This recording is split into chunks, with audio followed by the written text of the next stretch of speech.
And welcome back to the wonderful world of SNG Studio. Yes, we're back for another exciting show. We've got some exciting stuff going on with our creature for But Something's There, our new show and series, which I've talked about at length, so I'll stop here because I'll probably talk about it again later on. But and we're going to be working on the Enterprise a bit, and there's going to be all kinds of neat stuff going on. So let's get on with the show.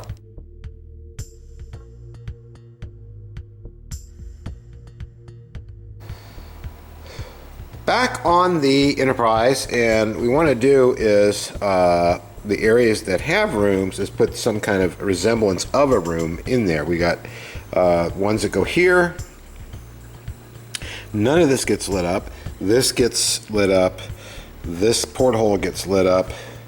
These don't. This does. I'm pretty sure. Maybe it doesn't.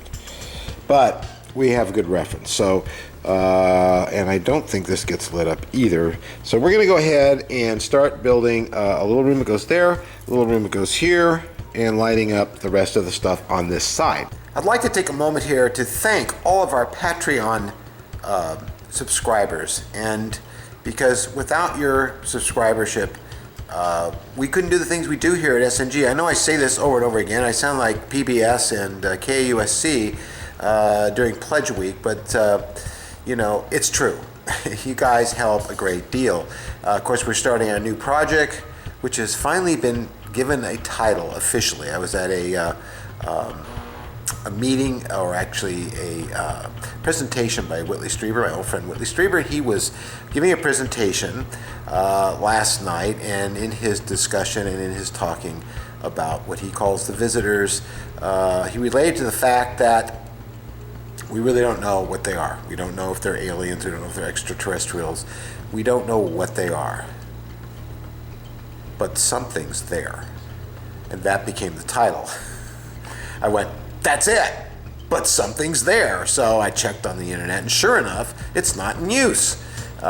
Which is amazing, because every title we came up for the show, this series, is so. But I want to show you where some of your money goes. And I have a very good relationship with Berman Industries. You can reach them at bermanindustries.com. And they carry everything you'll need, from UltraCal 30 that you see me use all the time, from alginate for casting people's faces, to just clay, anything you need with special effects, makeup, and special effects in general. They have under one roof, and they're great people.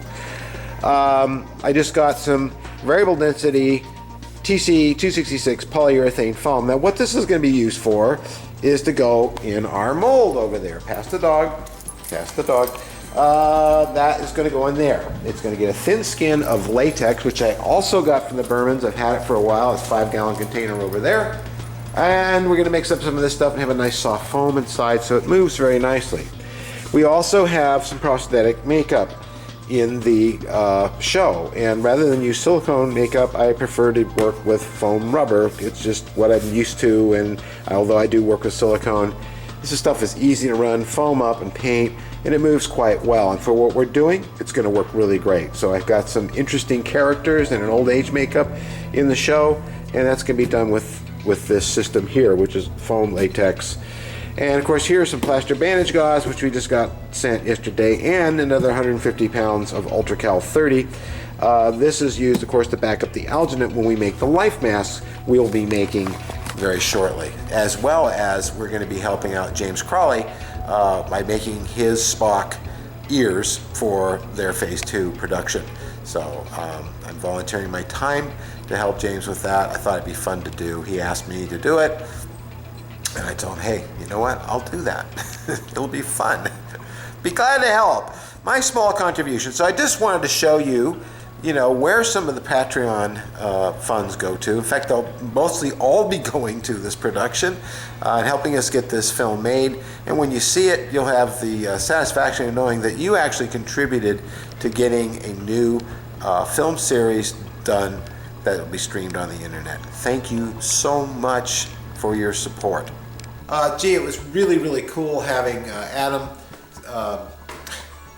Neill here Saturday. We were finishing up on recreating Spock's ears, how they were done back in those days, and it was great to meet Adam. He's a tremendous human being. I really enjoyed my time with him.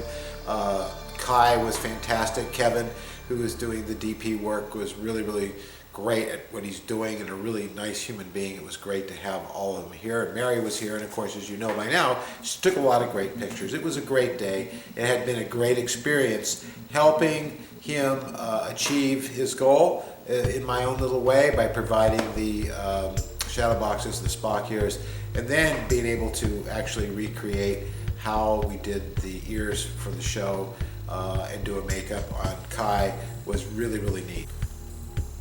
So it's time. I have everything I need to pour up one of these and pull out a first creature, being, visitor, whatever you like to call it, unknown intelligence, not human, out of that mold. Now, I got everything, of course, from Berman's here that I need, although I will not be using foam rubber. I will be using this material here and latex, providing that, I haven't looked here in a while, that it hasn't gone solid on me.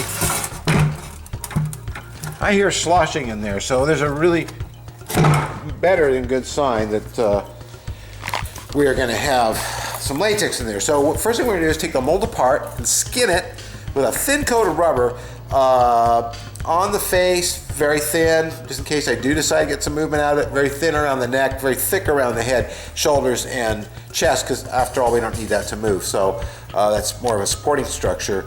The foam is very soft. I have never run this foam before, but Sammy over at who owns Berman Industries told me that this is a replacement for TC275. For those of you, or is that 276 in the know, that's been replaced by this, and this is variable softness. So in other words, if I use less accelerator, which is, this is the accelerator, I get a softer foam. If I use more, I get a stiffer foam. So there was no instruction sheet given to me with this, but basically what I'm going to do is run it at what they suggest and maybe add a little less of the hardener callus to it to make it softer. So we're going to open this up. This has been sitting for a few days now, so we're not completely dry, but we know that we've lost a lot of the moisture and the mold's fitting correctly together, and because it's been seeded this way ever since the day that we did it. So I'm going to pull this open. A little heavy. Pretty light for something this size. What I need to do now is go through and make sure that indeed I have all the clay out of there, and I can see there's areas here where there's still clay a little bit. So we're going to sponge that out, like here. You notice it's still damp because the mold's still retaining some moisture. Okay, here we go. Fun with latex, and amazingly, the stuff is okay still. So it's pretty.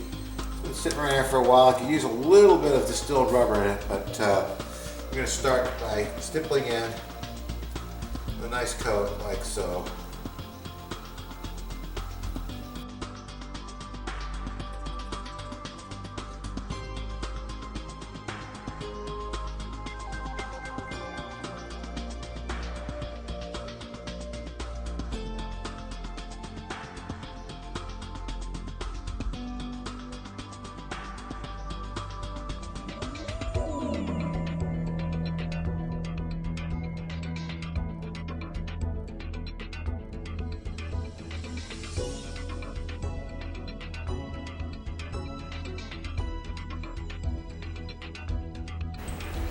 And here we go, we got both sides skinned, and the clearer areas are where it's starting to dry.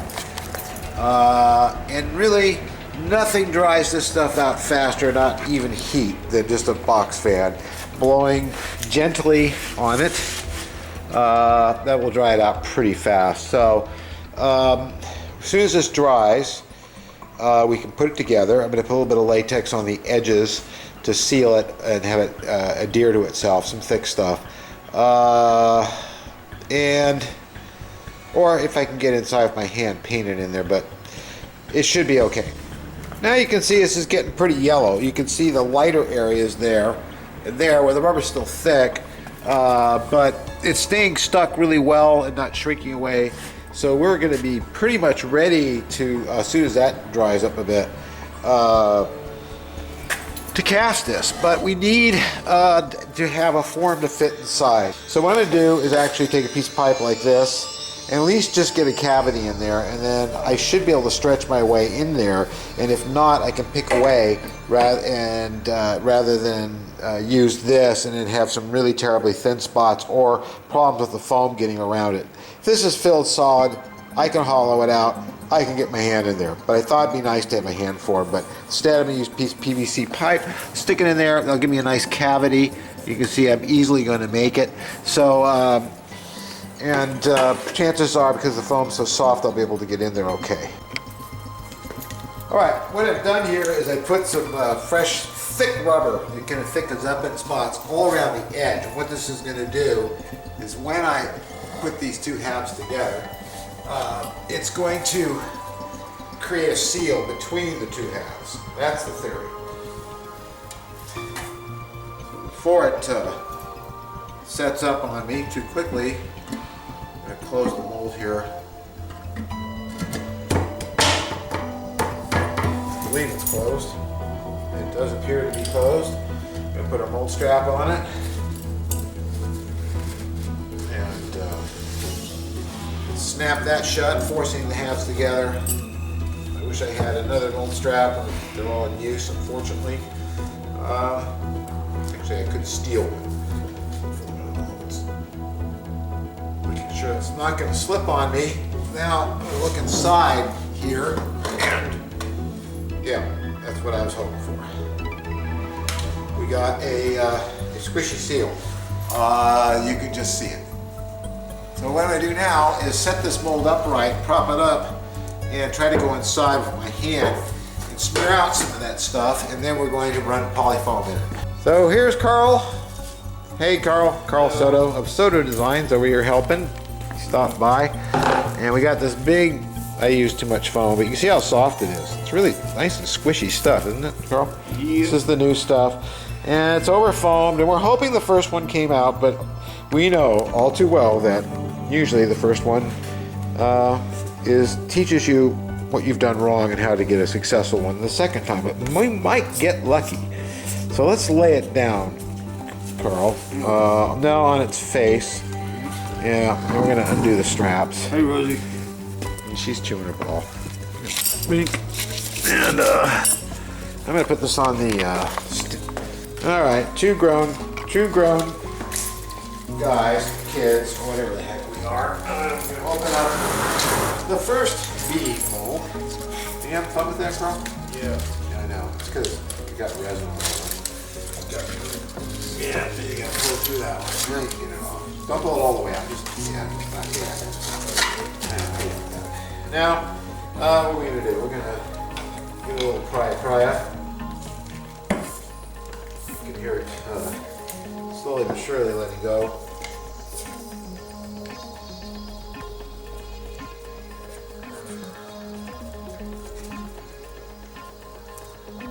You want to go really slow.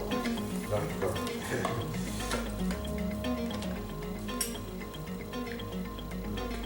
What I'm going to do is what I did when I opened the mold originally. Okay, we're back. Carl's releasing all that down there, and I'm going to start going this way and putting in some wood chips. So I don't end up pinching my fingers, which is lots of fun.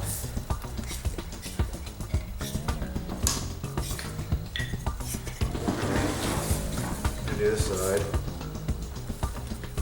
Sounds like the front of the face is coming first. It's interesting, as they like to say, expensive noises. Wow, that looks. I get the camera on that. What you got there, Carl? First pull. Feels pretty good too. Feels fully filled. Does it? How about the neck where we thought it wasn't? A little bit on the chin, then it's... Ah, shoot. Well, if you're careful, you can inject some foam in there. That is really... Oh, this Don't touch it, don't touch it. That's all, the only area that did that in? Because, you know, I can mix up some foam, take a hole in there and inject it with a syringe, polyethylene syringe, and the machine will lose this just for that. The neck's really soft. All right, let's kind of get the whole thing out.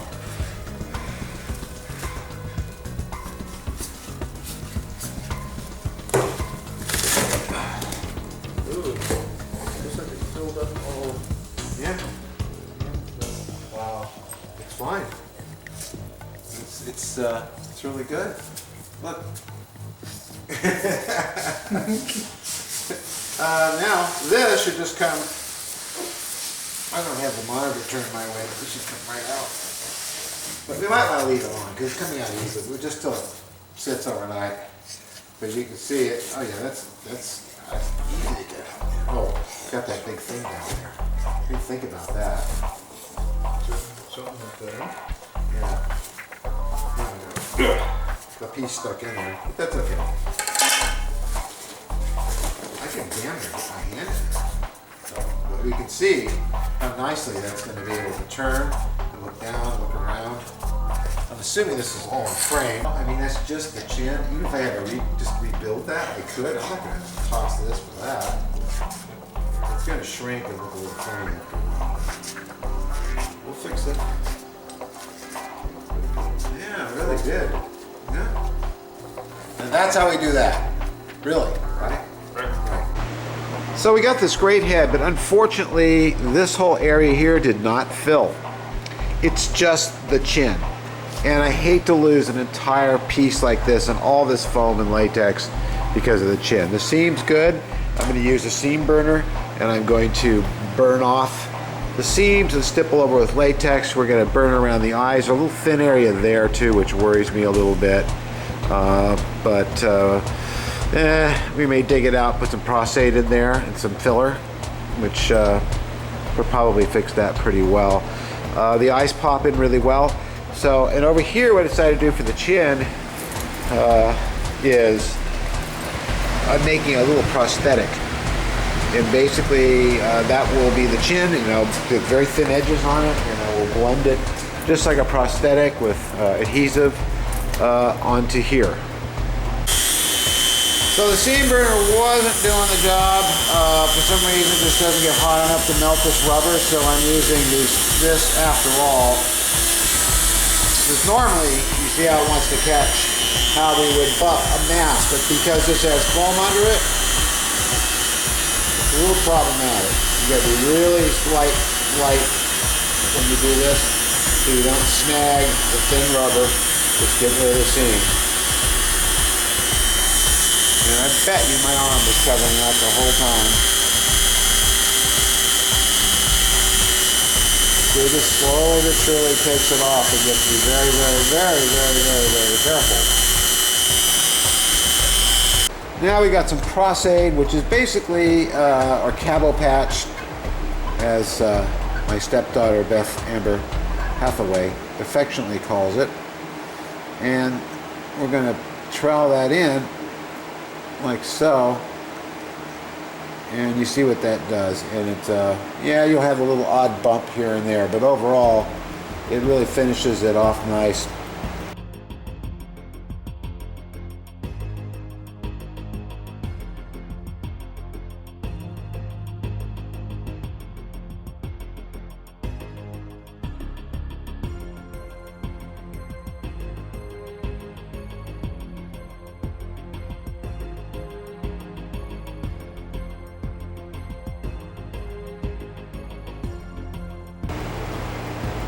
And I'm just going to do this like you're seeing me do it,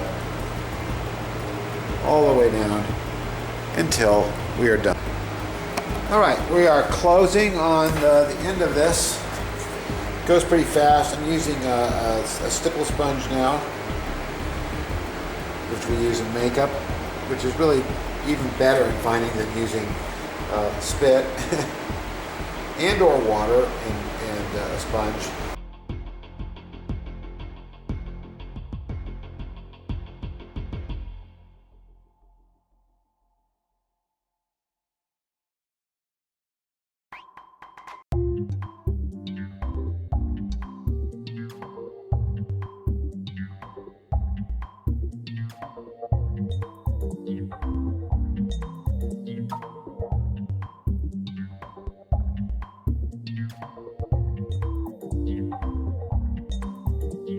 But this is looking really good. As the Prosade kind of starts to kick off and get harder, you can put more back over it, get rid of some of the troubled areas, build on top of it, which is what I'm doing now.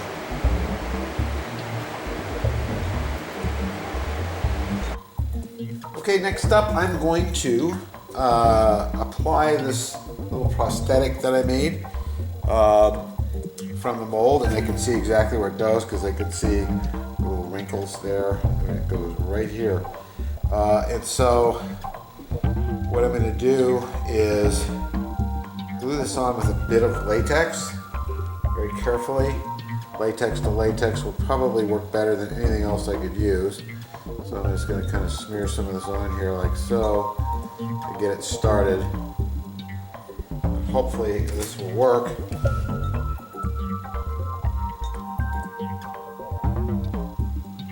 It does appear to want to work, so. You can see that blends on rather well. And latex to latex is always better to use than anything else I can think of. I was going to use prosthetic grade adhesive, and then prosthetic adhesive, and I thought to myself, no, I don't think that's a good idea. So we're going to do it this way. And it's such a good blend that really, outside that little bump of something under there, which is now going to be a wart. I don't dare try to pick at it because I will probably mess it up. I'm going to take a little bit of latex and stipple it very carefully over this area here, sort of blend it off. Don't need to use Prosade.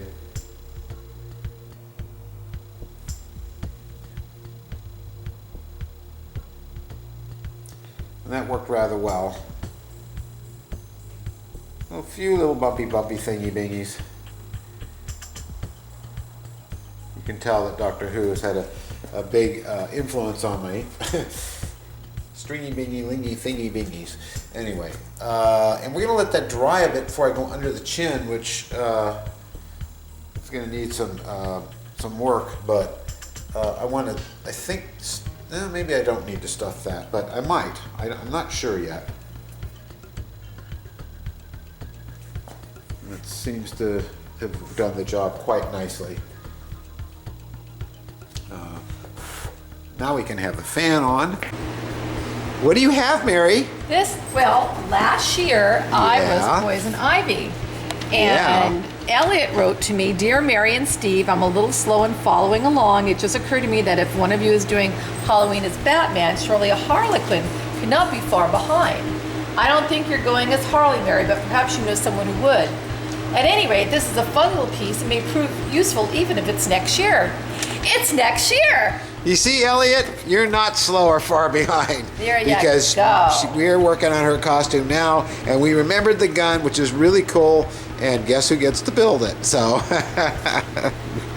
and there's the cork. There's corks, You got a pink cork. and everything. Wow. As usual, Elliot does a class job. Thank you, Elliot. Thank you. Isn't that cool? There'll be more of this later. Okay, next up, I have, it's hard to see it here, but there's wrinkles and stuff I put in, and I did it by using Prosade. And I'm going to just do a little bit of latex stipple on this to seal off the Prosade or cabo patch, whatever you prefer to call it. I think you can see now quite clearly the wrinkles.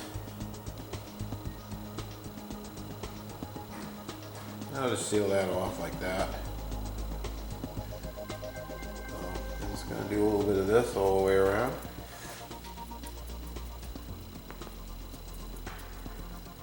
And then we'll put the fan on it.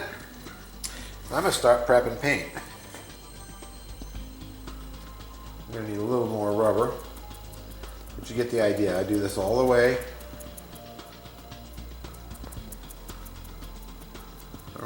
seal up the process. Like so. Now, as you can see, if I go get I'm using a brush, and I'm just blopping on some latex now, which really, really, really, really gets rid of that seam really, really well. So that's the idea. Now we need another sponge.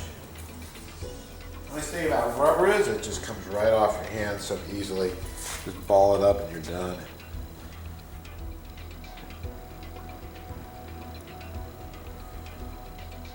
Dries really fast, especially when you put a fan on it.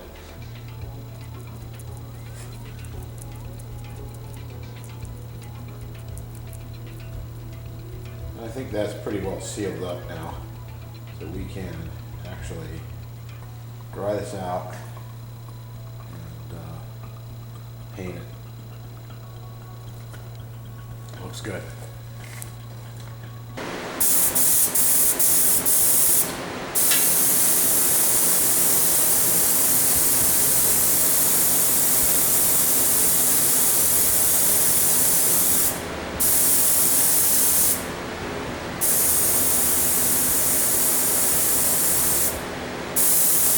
We are painting the flesh base, sort of a fleshy base on this. It's a big piece, so it's going to take a while. First, I'm going to put on sort of a flesh tone, like so.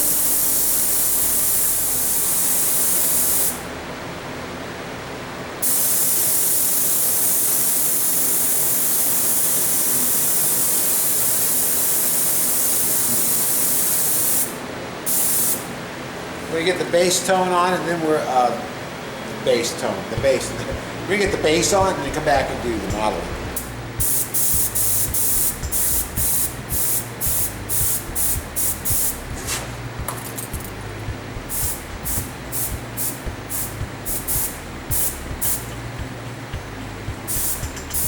I just got all ready here.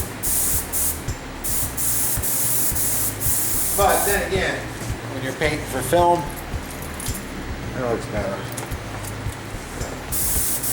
Lighten it out here.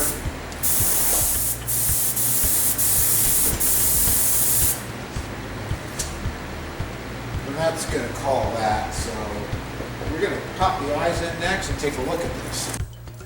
So there it is with a paint job on it, and I still got some more trimming to do around the eyes because there's some ragged stuff there, but I just wanted to pop these in. Overall, they're not too bad, but I got to do just a little bit of trimming along there and some work on it. But the eyes are nice and smooth and shiny. These are the new eyes.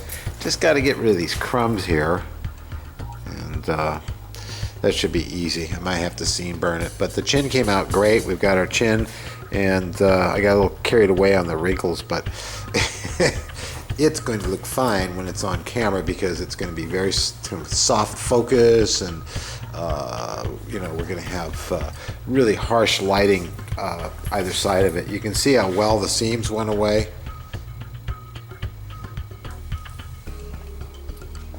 And they're really pretty much all gone. And that's how we do that. So next thing to do, of course, is to build the arms for it and a little bit of torso. All that will be done at construction, and we're going to sculpt the hands, and I have a really neat trick that I'm going to use to do that I think you're going to enjoy seeing. So that's what's coming up next. Okay, here's a lot of the stuff I'm going to need. I needed this for our but something's out there. Of course, the foam rubber is going to be used to actually make the hands. The material is so soft that once I build a mechanism using this polyethylene tubing, you've seen me do this in the past. I will cut segments of this to the length of the fingers, and then I'll take out little pie sections which can fold in on themselves, but this stuff has a memory, and so it wants to go back out straight again. So all I have to do is put cable inside, and you can do this with it. Now, doing it with this latex or even polyfoam in latex, you cannot get the movement quite the same as you can out of a good foam rubber. So we're going to be sculpting the hands starting tomorrow. You'll see next week, and casting those up in foam rubber, baking them in the oven. Hopefully my oven is big enough for them to fit. I think it just is. This is PVC, of course, which that's going to be used for is going to be used to make the arms for this, and then there'll be foam built over these and construction done in the hands attached to them. And these are various parts necessary to create, basically I have the rotation forward and backwards this way inside this pipe, and then this will be cut out like a U, and this will be placed inside so they can go out and in and forward and back. And then these just will be hinged here. It's a simple hinge for it to open, for the arm to bend like that, not bend back. Pretty simple stuff, and I'll be able to hook some rods to it and control it. Now the arm will go up inside, much the way this pipe goes up inside, and there'll be a torso built down to here in the arm, so the camera line will be about there. And so a person will be on their knees, arm up inside the head, and that will make it move. You will see much of that next week when we do that. Of course, we are going to get back to the Enterprise bit by bit by bit. The next big thing to do on this, of course, is to, before I finalize this engineering section, I'm going to make sure that my pylons are fitting in there correctly. You can see the slot inside. I have to make sure they're really true and proper. And once I'm sure of that, then I can close this up for good. We're going to put the little figures inside of the various people who donated $100 or more. So we'll be coming back to all of that next week. And as always, thank you all so very much for your VHX. When you actually go there to watch our stuff and you pay the $3 to watch the various shows that we have that are on demand. Also, thank you so much for all the wonderful subscribers we have on Patreon who are paying a subscription monthly so that they can access all our content. And soon that's going to be But There's Something There, which is our new series, which will be hosted by Whitley Strieber and on the subject of non-human intelligence encounters. So that's what I like to call it. That's what it should be called. But again, thank you all so very much for all your support. We love you a whole bunch, and we'll see you, of course, next week for some more fun at SNG Studio.